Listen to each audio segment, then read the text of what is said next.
दुनिया में कई चीजें हैं जो हमें अपनी ओर आकर्षित करती हैं। इस प्यारी सी दुनिया में कई छोटे बड़े अजब गजब गांव और शहर बसे हुए हैं जो अपनी अनोखी पहचान के लिए जाने जाते हैं। दुनिया में एक ऐसा भी देश है जहां मुस्लिम तो जरूर रहते हैं, लेकिन यहाँ एक भी मस्जिद नहीं है। इतना ही नहीं, इस देश में मस्जिद बनाने की अनुमति भी नहीं है। भले ही ये सुनकर आपको हैरानी हो, पर ये सच है। इस देश का नाम स्लोवाकिया है। स्लोवाकिया में जो मुस्लिम हैं वो तुर्क और उगर हैं और 17वीं सदी से ही यहाँ रह रहे हैं। साल 2010 में स्लोवाकिया में मुस्लिमों की आबादी 5000 के आसपास थी।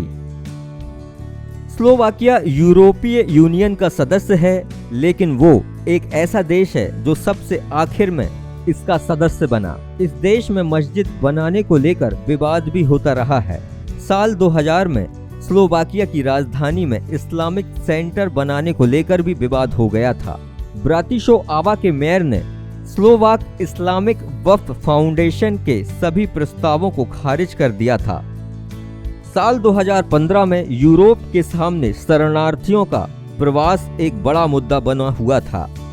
उस समय स्लोवाकिया ने 200 ईसाइयों को शरण दी थी, लेकिन मुस्लिम शरणार्थियों को आने से मना कर दिया था। इस पर स्पष्टीकरण देते हुए स्लोवाकिया के विदेश मंत्रालय ने कहा था कि उनके यहाँ मुस्लिमों को इबादत की कोई जगह नहीं है, जिसके कारण मुस्लिमों को शरण देना देश में कई समस्या पैदा कर सकता है। हालांकि इस फैसले का यूरोपीय यूनियन ने भी बेहद आलोचना की थी। 30 नवंबर 2016 को स्लोवाकिया ने एक ऐसा कानून पास कर दिया जिसमें इस्लाम को आधिकारिक धर्म का दर्जा देने पर रोक लगा दी गई। यह देश इस्लाम को एक धर्म के रूप में नहीं स्वीकार करता। यूरोपीय यूनियन में स्लोवाकिया एकमात्र ऐसा अकेला देश है जहां एक भी मस्जिद नहीं है।